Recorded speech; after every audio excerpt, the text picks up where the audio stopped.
మీ మోకాల నొప్పులకు ఎటువంటి సర్జరీ లేకుండా ఎపియాన్ పెయిన్ క్లినిక్ అందిస్తున్న అత్యాధునిక చికిత్స.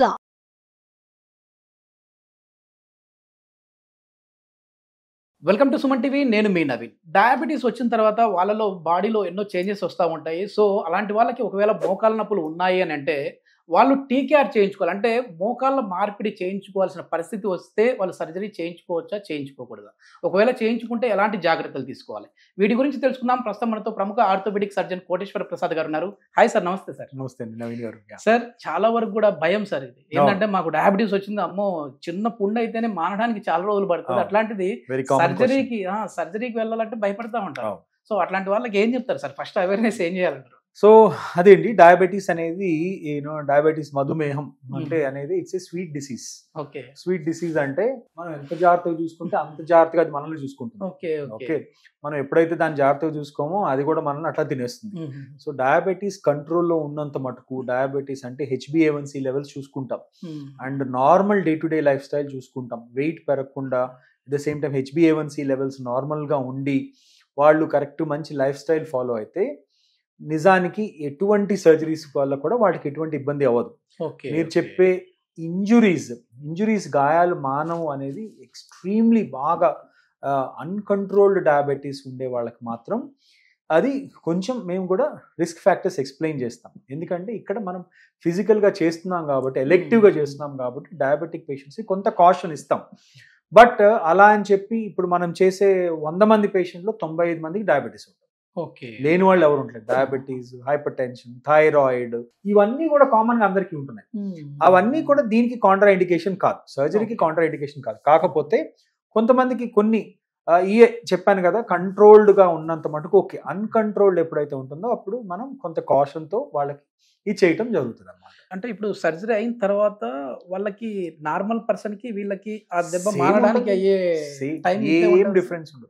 ఏమీ డిఫరెన్స్ ఉండదు. ఏమైనా ఈ సర్జరీలో మార్పులు ఏమైనా వచ్చాయి? ఒకప్పుడు మా వాళ్ళకి ఎక్కువ ఖర్చు చేసేసి పెట్టాలి కదా, రోజుకి ఒక మార్పు వస్తూనే ఉందండి సంథింగ్. ఎందుకంటే రీసెర్చ్ అవుతూనే ఉంది. ఒకప్పుడు ఇప్పుడు ఆ సబ్జెక్ట్ లోకి వెళ్తే ఇప్పుడు చాలా ఒకప్పుడు వాళ్ళే నా ఇంటర్న్స్ జూనియర్స్ వస్తే వాళ్ళకి చెప్తున్నా. ఒకప్పుడు నేను స్టార్టింగ్ లో సర్జరీస్ చేసినప్పుడు ఒక 20 years బ్యాక్ పేషెంట్ 15 రోజులు ఉండేవాడు హాస్పిటల్లో. 15 days మోకాలు మార్పిడి అయిందంటే అతను ఒక డైమండ్ లాగా చూసుకొని 15 days పాటు అప్పుడు అడుగు కింద పెట్టేవాళ్ళు కాదు, కింద పెట్టనిచ్చేవాళ్ళం కాదు 6-7 days దాకా. ఆ తర్వాత వాడిని అపురూపంగా వాడిని చేయి పట్టుకొని కాలు పట్టుకొని అని నుంచోబెట్టి 15 రోజులు కుట్లు తీసి అప్పుడు పంపించేవాడు. ఇప్పుడు ఫాస్ట్ ట్రాక్ నీజ్. నిన్న సర్జరీ చేస్తే వాళ్ళు ఈవినింగ్ డిశ్చార్జ్. ఓకే. ఒకటి ఏంటంటే టెక్నిక్స్ మారినాయి. ఒకప్పుడు మనం ఇన్సిషన్స్, మీరు అడిగినట్టు ఇన్సిషన్స్ ఆర్ స్టిల్ సేమ్. కాకపోతే ఏంటంటే కొంచెం స్మాల్ అయింది. ఒకప్పుడు చాలా పెద్ద పెద్ద ఇన్సిషన్స్ ఇచ్చేవాళ్ళు. బట్ ఇప్పుడు మేము we don't give very small, ఒక 5 inches ఇన్సిషన్స్ లో అయిపోతుంది అనమాట. 8 centimeters, 6 to 8 centimeters ఇన్సిషన్ లో అయిపోతుంది. అట్ ద సేమ్ టైం ఒకప్పుడు మనం ఒక టెండర్ ని కట్ చేసేవాళ్ళం, ఇప్పుడు కట్ చేయకుండా దాని పక్క నుంచి చేయటం. తర్వాత ఇప్పుడు రోబోటిక్స్ వచ్చినాయి.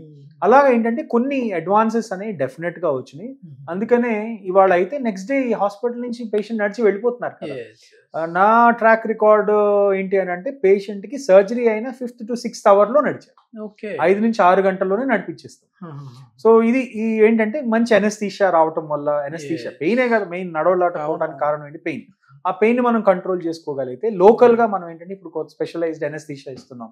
దానివల్ల పెయిన్ అనేది ఆల్మోస్ట్ 80% అనేది ఉండదు, 10-20% ఉంటుంది. దానివల్ల ఏంటంటే పేషెంట్ మొబిలైజ్ అవ్వగలుగుతున్నారు త్వరగా. ఇవన్నీ కూడా మార్పులు. ఈ టీకేఆర్ లో ఇప్పుడు చాలా వరకు కూడా మెటల్స్ అన్ని మార్పులు వచ్చాయి కదా. అంటే ఇప్పుడు గోల్డ్ అంటా ఉన్నారు, తర్వాత ఇంతకు ముందు వచ్చేసి ఏంటి సార్ ప్లాటినం లో కోబాల్ట్ క్రోమియం, స్టీల్ ఉండేది, SS ఉండేది, కోబాల్ట్ క్రోమియం వచ్చింది, టైటానియం వరకు వచ్చింది కదా. Gold, then oxinium, then ceramic. ఏది బెస్ట్ అంటారు సార్? ఒకటే అండి, అన్ని వాటి పని చేయాల్సినవి అన్ని ఒకటే. జాయింట్ పని చేయటం, more or less all joints, all metals will perform well. There is no problem. అంటే బాగా వర్క్ హార్స్ అంటే మారుతి 800 లాంటి బండి అంటే ఇంప్లాంట్ అంటే cobalt chromium, titanium. Last 45 years నుంచి ఎటువంటి మార్పులు లేకుండా అదే లాంగ్ స్టాండింగ్ లైఫ్ అనేది ఇస్తుంది.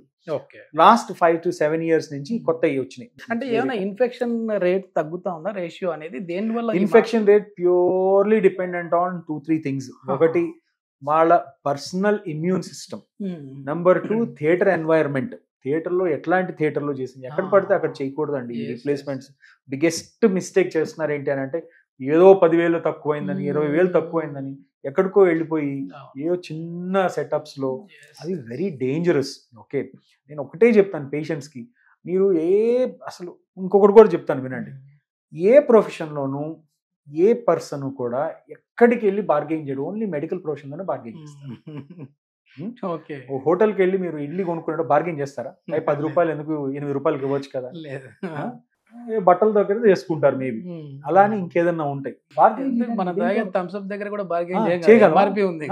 చేయలేము ఇక్కడ బార్గెయిన్ చేయండి. ఒక హెల్త్ పరానికి వచ్చేసరికి బార్గెయిన్ చేస్తారు. ఒకటే చెప్తాను ఏంటంటే, మేబీ అందరూ చేయకపోవచ్చు, కొంతమంది ఉంటారు ప్రతి చోట, బట్ ఇన్ ద ఎండ్ ఏంటంటే ఇప్పుడు పీపుల్ కి ఆప్షన్స్ ఉన్నాయి, 4 చోట్లకి వెళ్ళి తిరిగి కనుక్కోవచ్చు. సో కాబట్టి ఏంటంటే మన శరీరంలో ఉండే ఒక వస్తువు పర్మనెంట్ గా, అది కూడా ఏదో వాళ్ళు పెట్టి రేపు తీసేది కాదు, ఒక 20 ఏళ్ళు పని చేయాలి, దానికి ₹1 ఖర్చు పెట్టుకోవడానికి ఎప్పుడు వెనకాడదు. మంచిదే వాడుకోండి, అంటే ఎనీథింగ్ ఈజ్ గుడ్, బట్ కొత్తవి అంటే గోల్డ్ ఒకటి, ఆక్సినియం అనేది మంచి black colour metal, zirconium metal అది వచ్చింది, అది కూడా చాలా బాగుంటుంది. ఒక ఫారిన్ బాడీ అనేది మన బాడీలోకి ఎంటర్ అయిన తర్వాత ఏమైనా రియాక్షన్స్ సందర్భాలు ఏమైనా? Any foreign body will react only with bacteria. ఇవి అన్ని స్టెరిలైజ్డ్ కదా, there is no bacteria on that. బాడీకి బ్యాక్టీరియా తప్ప ఏం తెలియదు. ఇంకా మీరు ఏమన్నా పెట్టుకోండి, డైమండ్ పెట్టుకోండి, గోల్డ్ పెట్టుకోండి, ఏం అవదు. ఈ డయాబెటీస్ వచ్చిన వాళ్ళకి ఇది మనం చేసిన తర్వాత, టీకేఆర్ చేసిన తర్వాత మీరు ఇవి తినాలి ఇవి తినకూడదు అన్నట్లు ఏమన్నా? డయాబెటీస్ వాళ్ళకి స్టాండర్డ్ లైఫ్ స్టైల్ మేనేజ్మెంట్, వాళ్ళకున్న రోగాన్ని మేనేజ్ చేసుకుంటారు. ఓకే, మోకాలని మెయింటైన్ చూసుకోవాల్సిన అవసరం లేదు, మనం పెట్టేసామా వాళ్ళ పని వాళ్ళు చేసుకుని నడవాలంతే. తర్వాత కింద కూర్చోవచ్చేసరి వాళ్ళు కింద ఒకటి ఏంటంటే, ఇన్ ద ఎండ్ మనం ఎక్కడ పెట్టినా ఇంప్లాంట్ అనేది బోన్ పైన పెడుతున్నాం. ఓకే, ఈ ఇంప్లాంట్ ఏమో చాలా మంది అడుగుతారు, అసలు సార్ ఇంప్లాంట్ లైఫ్, ఇంకొకసారి ఒక డాక్టర్ చెప్పాడు 40 ఏళ్ళు ఎవరండి చెప్పింది, 4,000 సంవత్సరాలు ఉంటుందని చెప్తాను నేను. 4,000 సంవత్సరాలు మీరు బతకాలి కదా చూడటానికి ఆ ఇంప్లాంట్ ని. సో టీ లైఫ్ ఇప్పుడు మీ ఇంట్లో కూడా పాత్రలు రోజు తోముతా ఉంటే 40 ఏళ్ళకి అరిగిపోతాయి, అన్ని అరగవు కదా, ఉంటాయి మెటల్స్ అనేవి ఉంటాయి. అండ్ దట్ ఇవి highly pressed oxidised metals, they have the life of 4,000+ years. అవి ఏం అవ్వవు, కానీ మన బోన్ పైన కూర్చుంటున్నాయి కదా, బోన్ క్వాలిటీ బాగాలేకపోతే మీరు డైమండ్ పెట్టుకుని కూడా ఏం లాభం. సో నేను చెప్పేది నీ పేషెంట్స్ కి, మీరు మీ ఆరోగ్యాన్ని ఎట్లా చూసుకుంటారు, మీ బోన్ క్వాలిటీ కూడా అంతే ఇంపార్టెంట్ చూసుకోండి. బోన్ క్వాలిటీ బాగుందా 20 years కాదు, మీరు బతుకున్నంత కాలం అది ఏం ప్రాబ్లం. ఎప్పుడైతే బోన్ క్వాలిటీ పోతుందో, ఎప్పుడైతే సర్జరీ సరిగ్గా అలైన్మెంట్స్ సరిగ్గా, there something called alignment, alignment మనం పెట్టేటప్పుడు పరికరం సరిగ్గా పెట్టలేదా, ఆఫ్ కోర్స్ మీ ఇప్పుడు కార్ కి అలైన్మెంట్ చేయకపోతే ఏమవుతుంది, ఇట్లా వెళ్ళిపోయి టైర్ పాడైపోతుంది. అట్లానే దాన్ని సరిగ్గా పెట్టలేదు అనుకోండి, అప్పుడు పాడైపోతుంది అన్నమాట. నార్మల్ పర్సన్ కి సర్జరీ చేస్తే ఎట్లా ఉంటుందో డయాబెటీస్ వచ్చిన వాళ్ళకైనా ఏమి అంత కంగారు పడాల్సిన పని లేదు, భయపడాల్సిన పని లేదు. అసలు మర్చిపోండి, డయాబెటీస్ మేము కన్సిడర్ కూడా చేయట్లేదు ఇప్పుడు రోగం కింద. Thank you sir, thank you.